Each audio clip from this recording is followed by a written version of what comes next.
What is up, everybody? Hope you're doing good today.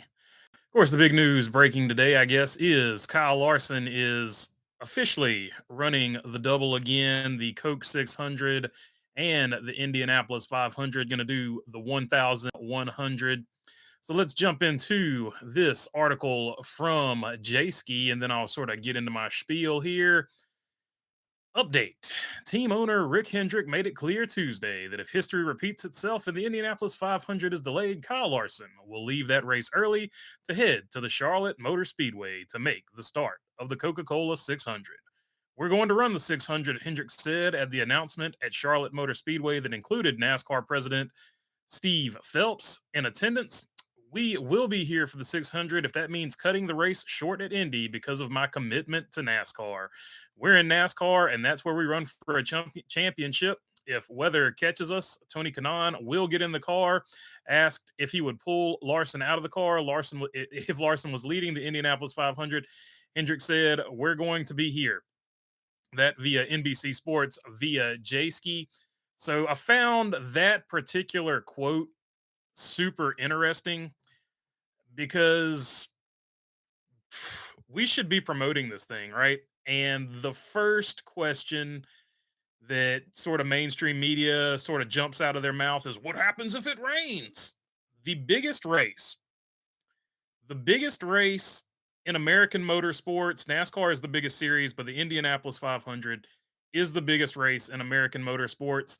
And we've got a guy attempting the double. And the first question out of their mouths, instead of something positive like, do you think other drivers in the future will try to do the double and pull the double off?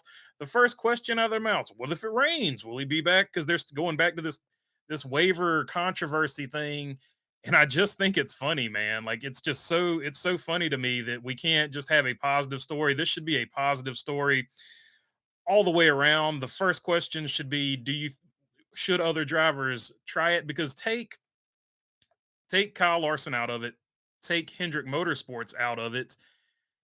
This was a big, huge story for NASCAR. The build up for this double did nothing but help NASCAR, and the fact that they sort of fumbled it with taking too long to decide on whether or not he should get a waiver because of the rain and all that, I think that just sort of cheapened all of the positive momentum that was going on with that. And not only that, but it's going to deter other drivers from trying it in the future, which should be the exact opposite of what you're trying to accomplish here. Look at how much good press you got for this, and just imagine. Let's just throw it out there, let's throw it out there. Chase Briscoe. Chase Briscoe is a hometown guy from Indiana. What if he wanted to do the double like NASCAR? Unlikely because he signed with Joe Gibbs Racing now, right? But let's just take that out of the equation too. But like, imagine that story. That buildup would be just as big. Ryan Blaney has expressed interest. Kyle Busch has expressed interest. But instead of just having this be a positive story, which it should be, the first question out of their mouth: what happens if it rains? What happens if it rains? Like they just can't not be fear mongering. They just can't not be clickbaity or whatever. They can't just have a positive story. They've got to work some type of clickbait negative angle onto it because they figured out that the more you gripe and bitch about something, the more they hit that like button, because that's just how social media works. That's how views and stuff like that work. But instead of sort of missing the forest for the trees, in my opinion, right? The bigger deal here was look at how much good momentum you had with the double. We should be encouraging other drivers to do it, right? You shouldn't be getting nervous. Like even F1, the biggest international motor racing series in the world. Fernando Alonso comes over here and does the double. He does it for McLaren, and it's nothing but positive press, right? You really didn't hear too much negative from the F1 guys for Fernando Alonso. Same team, by the way, too. McLaren uh, doing the double over here. And then it comes to NASCAR, and NASCAR fans somehow find a way to make it a negative. NASCAR, by fumbling it, waiting so long to say whether or not he would get a waiver, where they had been handing out waivers like candy. Find like NASCAR, we as fans, NASCAR as a sanctioning body, we find a way to find something good and just take a shit on it. Like there is just no two ways around it. Like there is just some, I don't know what it is about this sport. We just always have to find the negative in something sometimes. I feel like so.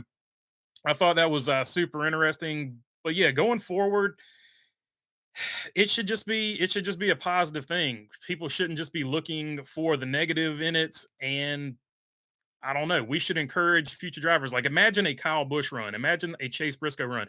Imagine Kyle Busch trying to pull this off, right?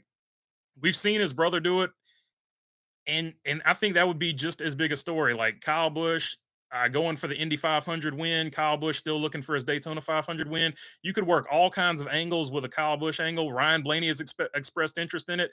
He's a Cup champion. He's going over there to the Indy 500. Can he get a win?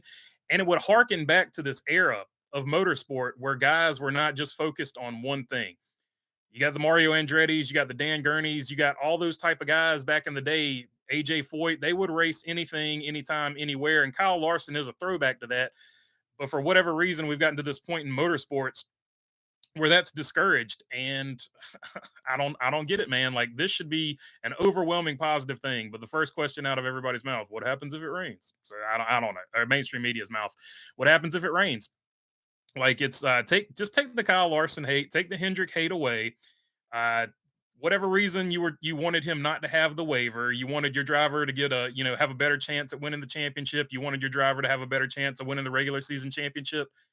Take all that out of the way, because that is the trees, and you can't see the forest because of it. The bigger picture is we should be encouraging other drivers. Whoever your favorite driver is, you should be encouraging this to happen so that your favorite driver at some point in his career can have a chance to go over here and try to pull this same double, because it's nothing but a positive for both motorsports.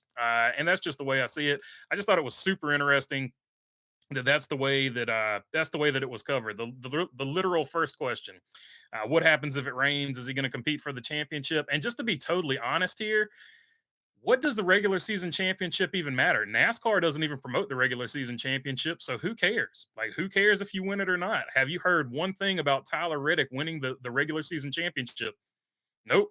They just sort of glossed over it. I haven't seen Tyler Reddick celebrated for winning the regular season championship. So if NASCAR doesn't care about it, why should the drivers care about it? That's a NASCAR problem right there. Like, why is NASCAR so nervous about drivers missing one race for the Indy 500, which NASCAR is the biggest American auto sport? They shouldn't be nervous about a driver missing one race for the Indy 500 if that happens. Like, let's be clear about it. Kyle Larson was trying to race both of them, the double. That's what it was called. So they shouldn't be worried about weather and one driver missing one NASCAR race to overall basically help promote the sport. So I don't know why NASCAR got so nervous about it. I don't know why they took so long. They've just been super indecisive altogether this year. It took them a really long time to make that decision. It took them a really long time to make the Austin Dillon decision. They've just been super indecisive with their stuff this season. They're still it's taken them like what 2 years, and they're just now getting to the start finish line on the charter agreement, which speaking of which, let me smoothly transition over to that. So there are still two holdouts in the charter deal. According to Fox Sports, all the other teams have signed except for Front Row Motorsport and 23XI. In this article from Bob Pockers on Fox Sports, NASCAR has consistently refused to deal with 23XI in these negotiations, Polk said. We're a David facing Goliath. NASCAR has superior bargaining power and undue influence over the sport and the charter process. They wielding this power continuously over the past few months and consistently rejecting board and team requests on major issues while providing minor changes for pet issues and some teams requested in one-on-one meetings. Bob Jenkins, owner of Front Row, and Steve Phelps both declined comments when asked about this particular deal. It will go on to say Polk the proposed agreement took away essential rights, but would not go into the specifics of the team's requests. It sent to NASCAR in a letter last week. That's not necessarily anything shocking. Ongoing negotiations, you're not going to basically talk about what you're negotiating. So that I don't find that strange at all. And we understand, this is Polk still, by the way. We understand that some teams may have felt pressured and compelled to sign the agreement under significant duress, Polk said. So that's the one that was caught a lot of people's attention. Whether or not the other teams were put under duress, because Brad Keselowski basically didn't think that they were put under duress, because Brad Keselowski, who also sort of calls it the way he sees it, had a differing opinion on it, and that's in this article somewhere right here. Here we go. For us, it felt like it was the right deal to move forward, Keselowski said during his required at-track media availability session on Saturday at Atlanta Motor Speedway. I don't necessarily know where the ultimatum part is coming from. Forced is a really strong term, but we are getting to a spot where it's important to get these things settled, is what Brad Keselowski had to say about it. So Brad Keselowski didn't necessarily see it the same way that 23XI does. And long story short, they're basically the holdup, according to the media, has been that 23XI and Front Row Motorsports want the charters to be permanent. The rest of the teams wanted the charters to be permanent, but apparently they got enough of a money split this time that it's not going to be as big a deal. And here's the money. Here's as far as we know, this is the money issue. What was renegotiated here, and why these other teams signed. Teams have argued they deserve a bigger percentage of the television rights deal. A reported 1.1 billion per year deal announced November 2023 that runs from 2025 to 2031 with Fox, NBC, Amazon, Warner Brothers, TNT Sports, CW, for the Xfinity Series. Under the previous deal, teams were paid 25% of the television revenue through the race purse, while NASCAR took 10%, and the tracks more than half. The tracks are owned by NASCAR, getting 65%. So there you go. More than half are owned by NASCAR, are getting 65%. So there you go. NASCAR owning over half of the track. Sources have indicated teams are getting a greater portion of the money as part of the new deal, about 35 to 40%. So there you go. The teams are getting what they wanted, the 35 to 40%, and probably that money is coming from the tracks, of 65% of which NASCAR owns. That would be my guess, and I'm just taking a stab at that, but that's probably where the money's coming from. So there you go. Some people on the last one were asking me, where do you get your numbers from? I'm getting my numbers from Bob Pockrass, Fox Sports. So there you go. There's where the numbers come from. But what's interesting about this is now you've got two teams that are basically sort of holding out here, right? You've got 23XI and Front Row Motorsports. And do they have any leverage? That's the poll question. And I'll get into the comments here in just a minute. But the pros for this are they have enough money that they can keep going with their investors. Michael Jordan, Bob Jenkins, he owns over like 300, I want to say, Taco Bell. So he's a restaurateur. They both of these guys, I feel like, have enough money, and Bob Jenkins, as reported by, I think it was Bob Pockrass, but don't quote me on that. He's lost money every single year he's been in Cup, so he's got the money to spend on it, apparently. And they're actual business owners. So those are the two things that they've got going for them. They're not just racers first. Yes, you can say Roger Penske is a great business person, but this is a hobby to Roger Penske. This isn't Roger Penske's business. And when Roger Penske negotiates the stuff, I don't think he necessarily negotiates it like he does his business dealings. So where NASCAR has been used to basically negotiating with racers, now they're in this new era. They're dealing with actual business people in 23XI and now Front Row Motorsports. So that is why these two are holding out. But do they have any leverage? So they've got the money to keep going. They've got the business acumen to sort of hopefully get the best deal they want to get. And their main sticking point, their main issue is they want the charters to be permanent so that this can be a proper league like the NBA, the NFL, or whatever. And you can all negotiate rights together, and you don't have to go to three different people if you're a sponsor to negotiate your deal, right? That's the big selling point that 23XI's been pushing. And the other thing they have going for them is not only big name drivers, but they've got big name investors. If this doesn't work out, you lose Michael Jordan as an owner. You lose Denny Hamlin as an owner. You lose Bubba Wallace, who, whether you like him or hate him, I think if you ask the average person on the street who Chase Elliott is, they might or might not know him. But if you ask the average person on the street who Bubba Wallace is, whether they like him or not, they know him. So you've got star power there. You've got the guy that just won the regular season championship in Tyler Reddick. You've got Noah Gragson, a constant and consistent fan favorite. And you've got Pickle Todd Gilliland, who is also on that rise where he's starting to become a fan favorite, especially among younger fans. So you do have some leverage there. And then whoever they're going to put in that other car over there at Front Row. So you do have some leverage there. On the other side of things, though, the cons for this NASCAR, and this is just where it gets political. This is just both sides trying to spin it. So 23XI is going to spin it that way. We need to be more like NBA, NFL. NASCAR needs to get with the times. This isn't the 60s anymore, which is something they said in that previous article from Bob Pockrass. Go ahead and read it. It's a great article. Check it out. But NASCAR is going to try to spin it like this. Hey, We gave you guys a pretty good deal. Yeah, the charters aren't permanent. I know that's what you want, but look, every other team thought the deal that we gave was fair. How come you guys haven't signed, right? This is what NASCAR is going to say back. Not only that, NASCAR is going to say, "Well, we love you guys and we would love you to be part of the sport, but we're not going to stop racing because 5 drivers held out." So and 2 teams quit or are holding out or whatever. So that's the other thing. And then if you just want to get to the absolute nitty-gritty, ironically, because this is what the whole issue is about, NASCAR does still own the charters. So if NASCAR wanted to pull all 5 charters from them, they could. So, which I said is ironic because this is literally what the whole debate is about. The teams want to own the charters so that NASCAR can't pull them away at some random point in time. Now, I think if NASCAR did go full authoritarian and pulled the charters, it would be the biggest catastrophe that we've seen in a long time. I think you would see a lot of sponsors pull out because it would just look like so much ineptitude. Not only that, you would lose Michael Jordan. So I do think that at some point they do have a little bit of leverage, not as much leverage as they had when all the teams were together. NASCAR has basically effectively won this thing. They've broken the union, right?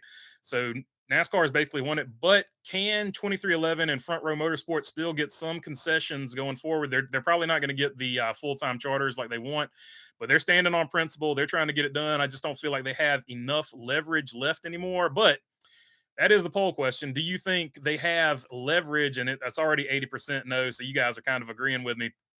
I feel like they lost the vast majority of their leverage there when the other team signed, but they are sticking to their guns and they're doing what's right. They're calling NASCAR's bluff, basically saying you won't pull the charter from us. That's what Curtis Polk's shirt was all about. So let's just jump into the comments. That's my 2 cents on it. Going to be interesting to see what happens one way or the other. The people asking, what if it rains? Are 11 and 22 fans? Says OJ and Toothpaste.